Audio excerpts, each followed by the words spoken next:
Fala aí galera, beleza? Sejam bem-vindos a mais um vídeo do nosso canal. O vídeo de hoje vamos falar do KNCR e aproveitar e falar do Copom, né? Que o resultado sai agora mais tarde. Tô gravando no dia 12, vou postar no dia do Copom. Então o que eu vou mostrar aí de notícias e tal é o que eu tenho no dia. Mas vamos ver o que vai acontecer aí. Mais tarde teremos o resultado tanto do Fed, que deve cortar em 0,25, e do Copom, que deve aumentar aí em 0,25, pelo que parece. Né? As expectativas são essas. Eu acho que é bem apropriado iniciar esse ritmo com um aumento de 0,25. Mas depois a gente fala um pouco mais sobre esse assunto. Então tá aqui um pouco do KNCR, fundo de 7 bi, 370 mil cotistas, 95 cents, CDI mais 2,43, patrimonial 101, a cota mercado lá em 105, um ágio danado, e agora com a Selic subindo, esse fundo pagando mais, quem sabe essa cotação até não anda, né? Mais um pouquinho. Fundo hoje tem 90% alocado em ativos altos, que são os CRIs, 4,4 LCI, 6,4 em caixa. Parcela CDI, 90% do fundo, CDI mais 2,43, pagou 95 centavinhos. Tivemos uma movimentação só no mês, bem pouco. Essa carteira é uma compra dessa carteira pro soluto da BRZ, que é uma incorporadora lá de São Paulo, né? CDI mais 2,4, 40 milhões, o que é um montante mínimo, né? E aqui o expectativa de desembolso futuros, alocando a grana da oferta, algumas operações de escritório, logística, residencial, logístico e shoppings, taxa média CDI mais 2,05, volume de quase 700 milhões de reais. E aí serão 400 milhões de reais em setembro, 270 em outubro, e aí termina a alocação. Então, em outubro aí, pelo que parece, teremos esse fundo 100% alocado, a gente fica aguardando aí para ver. Hoje o fundo está dessa forma, né, como a gente já comentou, 90% em CDI mais 2,16, que é a taxa de aquisição, 2,43 considerando o VP atual. Os mais variados setores, tendo uma concentração um pouco maior em escritórios, a liquidez desse fundo é estupidamente elevada, 15 milhões, e a gente vê aqui, ó, gerou 94, pagou 95. E aqui ele comenta que o resultado foi positivamente impactado pelo elevado número de dias úteis e pelo patamar da Selic. E ele fala do Copom, que da última reunião, não dessa de hoje, mas da última, que segurou a Selic em 10,50 e fala, né, que o ciclo de cortes foi interrompido e tudo. E aí, né, tá tendo uma reversão de tendência, com alguns analistas acreditando em potenciais aumentos da taxa Selic, incluindo aí tem alguns fatores, né? Economia local aquecida, projeções de inflação elevadas, uma desancoragem de expectativas, com preocupações crescentes acerca da condução da política fiscal doméstica. Pois é, galera, a gente viu os dados do PIB recente, veio o PIBão, né? Veio o PIBão, e muita gente comemorou, isso, agora sim, o amor voltou, e o país voltou a crescer e tal. Só que tem que lembrar, galera, que esse crescimento foi impulsionado pelo gasto público. É o governo injetando dinheiro na economia com auxílios e com pagamento de precatórios. Aí empurrou o PIB. Né? Esse PIB ele foi criado por gasto público. Então, isso não é uma boa. Não é uma boa. E esse momento que a gente vive, de um ciclo de queda de juros, que a gente vinha vivendo um ciclo de queda de juros, o que a gente precisava para essa queda de juros se consolidar no nosso país? Era o Banco Central com o pé no freio e o governo entendendo isso e botando o pé no freio também. Mas o que o governo do nosso queridíssimo Luiz Inácio, ex-presidiário corrupto, fez foi torar as contas públicas. Então a gente vê o rombo fiscal indo embora. O rombo fiscal está maior do que da época da pandemia, mas não tem pandemia, então não sei o que está acontecendo aqui. Né? A real é, o Lula criou um caminhão de gastos obrigatórios e aí a conta não está fechando. A gente vê aí, né, mais um mês de déficit, déficit atrás de déficit, déficit atrás de déficit, e a situação cada vez pior. A dívida bruta não para de subir, todo mês ela sobe quase que um ponto, então isso não vai dar, isso não vai prestar, está subindo bastante, e aí a conta não vai fechar. É até essa reportagem.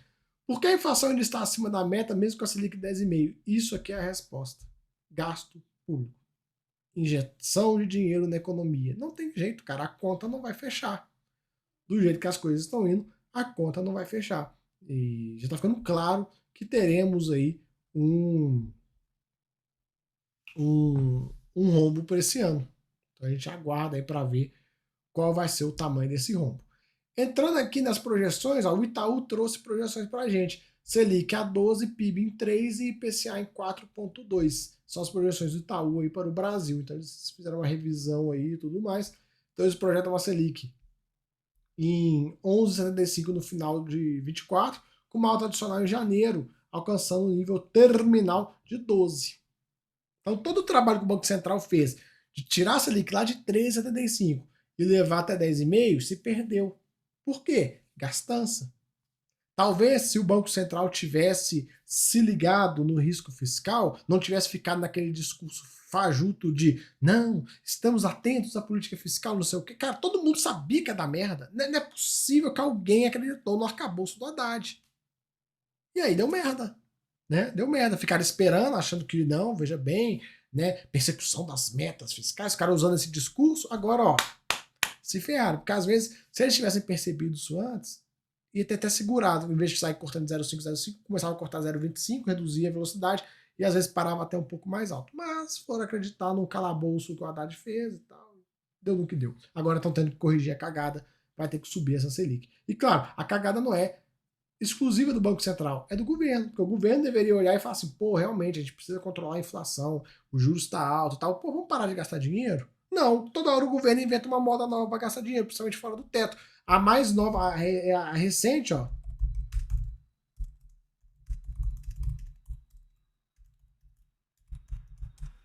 A mais nova é o auxílio gás, que foi aprovado aí recentemente, né? Que ficou fora do orçamento, fora da arcabouço, passando ele por fora. E aí, cara, fica difícil, né? Essas manobras, essas pedaladas fiscais que o governo fica dando para poder dar auxílio, não vai dar certo, galera, não tem jeito. Né? Apesar de deflação de agosto, o Banco Central deve aumentar a Selic nesse mês. Pois é, galera, a gente não pode nunca, e o Banco Central, né, evidentemente eles fazem isso, eles não são bobos, eles não olham só um indicador isolado. Ah, teve deflação em agosto, pô, agora a gente não precisa mais subir a Selic. Não, eu já expliquei para vocês no vídeo do KNIP o que foi essa deflação. Para quem não viu, eu explico rapidamente. O que aconteceu? Lá em julho, a ANEEL ela botou bandeira amarela de energia. Subiu o preço da energia, subiu até a inflação de julho. No final do mês, eles viram alguma coisa fez com que eles voltassem a bandeira para bandeira verde. Então, agosto teve bandeira verde. O que aconteceu com o preço da energia? Fez isso, ó, caiu. No que caiu, o preço da energia foi o que derrubou o IPCA. Ai, mas o IPCA é composto por vários itens. Não foi só a energia.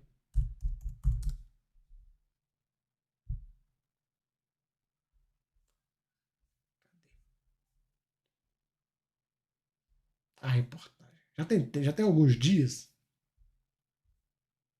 Deixa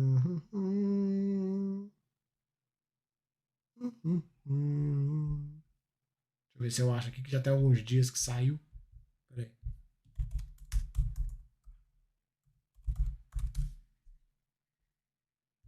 Aqui, mais rápido, né? E aí ele explica, né?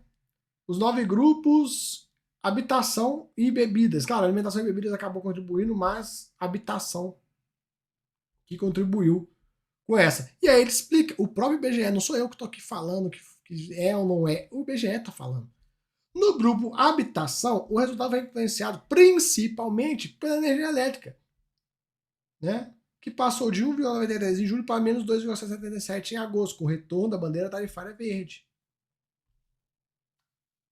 Pois bem, né? Pois bem. Então, com essa malandragem que o governo fez de pegar a bandeira, colocar na amarela, depois trazer para verde e agora em setembro colocaram na vermelha, o que aconteceu com setembro? Olha o que aconteceu em setembro. Olha a projeção da Ambima para a inflação de setembro. Por quê? Porque a bandeira saiu do verde para o vermelho. 0,56. Então não adianta você chegar e falar assim, ah não, teve deflação, não tem como o Banco Central subir a Selic. Tá, e no mês de setembro a inflação vai subir 0,56. Como é que faz? Então o Banco Central ele não vai olhar só um número, um dado. Não, ele vai olhar a composição, ele olha o núcleo da inflação. Ele não olha só isso. E efeitos não recorrentes, o Banco Central, por vezes, já deixou muito claro que ele sabe desconsiderar efeitos não recorrentes da conta. Então, para quem acha que não teve deflação e não vai subir a Selic, cara, vai subir a Selic. 0,25 é a minha aposta para hoje. Então vocês estão vendo aí. Então foi essa malandragem que fizeram com as bandeiras. Agora, eu já falei no vídeo, que nem falo novamente. Se foi má fé ou não, eu não sei falar. Mas é muito estranho você ver que tá tudo sem água, não chove nem a pau, aí você fala, pô, não tá chovendo, né? Vamos mandar a bandeira amarela? Vamos. Aí continua sem chover, nada mudou. Do nada você vai, ah não, agora a bandeira é verde. Pô, mas não choveu, piorou a situação, tá mais tempo sem chuva. É, não, aí chegou no final do mês, acho que os caras pensaram, ah não, realmente, né, começou também, né, rumores de falta de energia no país e tal, porque, né, não tá chovendo, as hidrelétricas estão ferradas. Aí, ah não, agora vamos botar a bandeira vermelha 2 pra segurar isso aí. Então, tipo assim, não sei o que foi que deu lá na ANEL. Eu prefiro não opinar sobre para deixar o jurídico do canal sem trabalho, mas que é muito estranho, né? Mas não seria a primeira vez que tivemos algum tipo de canetada na energia, né? Pois bem. Bancos bombam com expectativa de alta de juros. Aumenta a pressão sobre o Banco Central e renova suspeitas sobre Boletim Focus. Previsão para a taxa de juros no final de 24 saltou de 10,5 para 11,25 no Focus em uma semana, né? Aqui o Itaú revisa o cenário e passa a projetar Selic a 12 no início de 2025. E aí tiveram alguns cortes aí de projeções e tal. Não posso mostrar a reportagem toda, posso mostrar só aqui a capa. Hora de elevar a taxa de Selic por causa da inflação acima da meta. Elevação não é motivada por necessidade de ganho de credibilidade, mas sim por uma recomendação inequívoca para que pressões latentes se acomodem e tornem factível o atingimento da meta. Mercado eleva a projeção da Selic 24 para 11,25, do IPCA para 4,3. Isso é o Focus. E, cara, tem que lembrar que a banda superior da meta de inflação é 4,5. Então, e o que acontece? Se você pegar depois. Não vou pegar aqui, mas se você. Ah, eu posso até pegar aqui, vai, vamos pegar. Eu posso pegar um para vocês entenderem. Quer ver? Eu vou pegar um Focus aqui qualquer, esse último, que é o que eu tenho, o mais atualizado que eu tenho aqui, do jeito que eu tô gravando. E olha só, o que é a desancoragem das expectativas? É isso aqui, ó. IPCA variação. Há 4 semanas era 4,20, hoje está 4,30. Quando começa a subir as expectativas, elas estão desancoradas, né? Elas estão desancoradas. Se você pegar um Focus, deixa eu ver se eu consigo pegar um Focus mais antigo aqui, quer ver? Todas as publicações. Cadê? Aí, pronto, carregou. Vou pegar um Focus lá de. Vou pegar de fevereiro, vai. Vou pegar um Focus de fevereiro aqui pra gente ver. Ó, Focus de fevereiro. O que a gente tinha de inflação em fevereiro no Focus? 3,8. E estava 3,8 há 4 semanas e hoje, na data desse Focus aqui, estava 3,8. Então as expectativas estavam de certa forma ancoradas, porque não estava tendo essa alta. O que aconteceu no meio do caminho? Começou a subir, né? E, cara, toda semana que você. Eu pelo menos, olho o Focus toda semana. Toda santa semana, recém, nos últimos 3 meses, ele vem subindo. Então, as expectativas estão desancoradas. O Banco Central precisa ancorar essas expectativas. Como ele vai fazer isso? Subindo a Selic. Por isso que a Selic vai subir. A Selic não é porque é o Campos Neto que é malvado. O Campos Neto é um bolsonarista e ele quer sabotar o governo Lula, não sei o quê. Então, pô, acho que o governo Lula está se sabotando muito mais, né? Porque se o governo Lula não quisesse se sabotar, ele não estaria fazendo déficit em cima de déficit, né? O governo Lula estaria mais preocupado com as contas públicas e tudo bem. Se a gente tivesse um cenário onde a gente tivesse, né, o déficit nominal sob controle, né? O resultado primário indo bem, não precisava ter superávit, mas pelo menos zerado, cumprindo com o calabouço que o Haddad inventou, você podia falar, não, realmente, o Campos Neto é um bolsonarista, filho da puta, e tá querendo ferrar o governo. Mas não, tá acontecendo totalmente o contrário. A gente tem uma expansão fiscal absurda, o governo gastando como se não houvesse amanhã, e aí não tem como, cara, a conta não vai fechar. Não fecha. É simples, simples assim. Não é questão de ser bolsonarista, ser lulista, ser PSDBista, pode ser o que você quiser, taxista, taxidermista, a porra toda. É o que tá acontecendo, é a realidade. É a realidade. Aceita não. E os petistas que estão assistindo aí que estão achando ruim, pau no cu de vocês que elegeram essa merda desse povo, né? Pois bem, então vamos lá. Bank of America revisa projeções para Selic em 12. As projeções estão muito em 12 em janeiro, tá tudo muito, o consenso está muito bom ali para janeiro, que vai subir até 12. Não se sabe se vai subir até 12, vai ficar em 12 durante muito tempo, e quando é que vai cair de novo. Isso ainda não chegamos nessa parte. Chegaremos, né? Chegaremos nessa parte de ver quando é que vai voltar a cair. Mercado financeiro ainda prevê alta da Selic, mesmo que o IPCA abaixo esperado, conforme eu já comentei com vocês. Aqui o Estadão, mercado prevê 4 altas de 0,25 ponto percentual na taxa Selic até janeiro de 2025. Segundo as estimativas, o juro base da economia chegaria a 11,5% ao ano em janeiro de 2025. Que está dando expectativas aí entre 11,5% e 12%, mais ou menos, que o pessoal trata aí. O pessoal espera hoje um aumento de 0,25% nessa reunião de hoje, né? Que em breve teremos o resultado. Disparar a Selic é inevitável, dizem economistas. Então a gente vê aí o pessoal comentando, né? O pessoal aí comentando sobre a questão, né? Esse ajuste reflete preocupações com pressões inflacionárias, evidenciando a revisão da inflação para 4,3% em 2024. O crescimento surpreendente do PIB no segundo trimestre, superando as estimativas, contribuiu com essa reavaliação, sugerindo uma economia mais aquecida, que pode demandar juros mais altos para conter a inflação. Né? E o dólar também subindo bastante. O dólar que foi embora e que, se não subir essa Selic, esse dólar vai para R$6. Tranquilamente. Tranquilamente. Né? Então, a inflação vem surpreendendo de forma negativa por conta da gastança do governo. Galera, a gente tem que entender o seguinte, esses auxílios que o governo está dando e tal, não vou entrar no mérito, se tem pessoa que merece auxílio, que não merece, não importa. O que acontece é o seguinte, estão dando auxílios, esse dinheiro está sendo injetado na economia, isso gera inflação. Porque tendo que dar auxílio ou não tendo que dar, se você fizer o que o governo está fazendo, gera inflação. Não tem o que fazer, cara. E o problema, eu vou mostrar para vocês depois o tamanho do problema. Antes se gastava, eu lembro mais ou menos de cabeça os números, antes se gastava com Bolsa Família e tudo mais, algo próximo de 40 bi ao ano. Hoje se gasta quase 200. 5 vezes mais. Não tem como, velho. Você injetando 200 bi de reais por ano na economia, fora o que está sendo injetado de precatório, que é quase 200 bi também, o governo injetando 400 bilhões de reais na economia. Não vai dar certo. A conta não vai fechar. A conta não vai fechar. E depois não adianta falar, o PIB subiu, não sei o que. Claro, tu tá injetando 400 bi na economia, porra. Se não subir também, fecha. Fecha o país, né? Pois bem. Mercado eleva a previsão da Selic a 11,25 em 2024, afirma o Focus. Aqui o Estadão, aqui esse Felipe Salto aqui do Estadão, faltam, opinião, né? Faltam razões para elevar a Selic. Eu acho que eu já dei bastante razão aí. Se o pessoal do Estadão quiser me contratar, eu vou lá e faço uma palestra para eles explicando as razões para a alta da Selic, né? Pelo amor de Deus. Presidente de aumento da Selic preocupa o mercado imobiliário. Minha Casa Minha Vida não deve ser afetado. Veja os destaques. Pois bem, galera, querendo ou não, o mercado imobiliário acaba sofrendo. Porque, né, principalmente o residencial, como é que você vai financiar um apartamento com a Selic subindo? As taxas ficando cada vez mais caras. Difícil, né? Isso atrapalha um pouco. E para os nossos fundos também acaba atrapalhando porque é menos dinheiro para emissões e tudo mais. Né? Aqui, eles explicando por que a inflação está acima da meta mesmo com o Selic em 2,10,5. Acho que já falei pra caramba para vocês o que está acontecendo e tudo. Né? A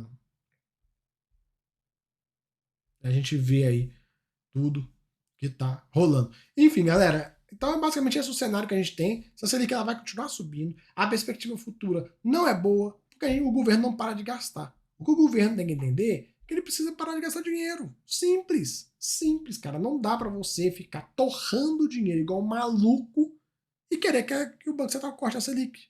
Porque quanto mais dinheiro você injeta na economia, mais as coisas vão andar e não é isso que a gente quer. E isso não presta, isso nunca dá certo. O governo injeta dinheiro na economia, isso nunca dá certo.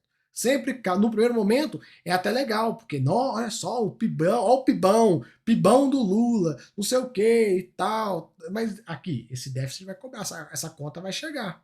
Essa conta vai chegar. E aí o investidor começa a olhar, o investidor estrangeiro, o pessoal que empresta dinheiro para o Brasil, fala, pô, mas esse país não tem responsabilidade fiscal nenhuma. E aí tudo começa a ficar caro. Né? A dívida começa a ficar cada vez mais cara. Com essa Selic vai subir, já vai ficar tudo mais caro. Né?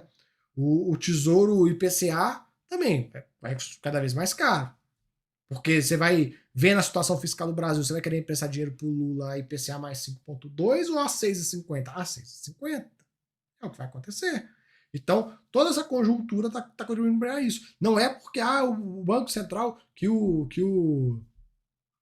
Campos Neto é bolsonarista e tal, e quer subir a Selic. Tá, mas me explica então o Galípolo, que ficou falando de aumento da Selic sem parar. Agora ele calou a boca, né? Ele viu que tava falando merda. Mas antes, o Galípolo toda hora falava que tinha que aumentar a Selic.